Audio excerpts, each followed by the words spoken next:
Part 15. God's new people are called. 30 years passed, and Jesus grew from a baby into a man. 30 years passed, and the world still had not heard the message the angels had sung to the shepherds.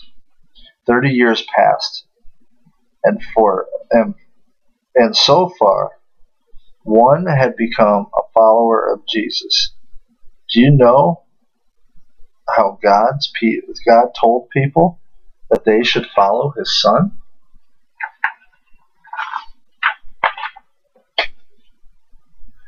God didn't use angels this time. Instead, God used a man. This man was already teaching people about God's kingdom. This man lived in the desert, and his name was John. John did not dress like most of God's people. John did not eat like most of God's people. And John did not speak like most of God's people. But that did not keep God's people from coming out into the desert to listen to John.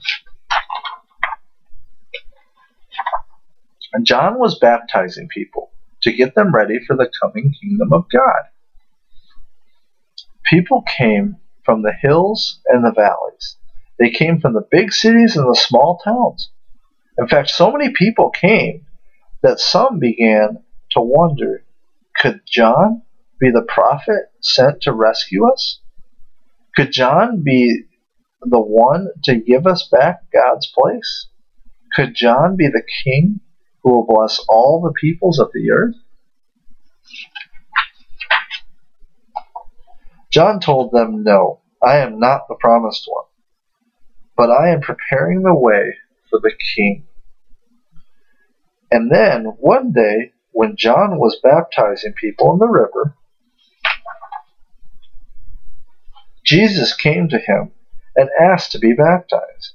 When John baptized Jesus, a dove flew down and rested on Jesus. A loud voice came from heaven, "You are my beloved Son, with whom I am well pleased." John told the people that Jesus was God's promised king. He told them to follow Jesus because Jesus could take away their sin. People began to listen to Jesus preach about all the kingdom of God. And to some he said, "Follow me." Jesus chose 12 followers to be his special disciples. Do you remember Jacob's 12 sons? Well, Jesus was beginning to call out a new people for God. That's it for tonight.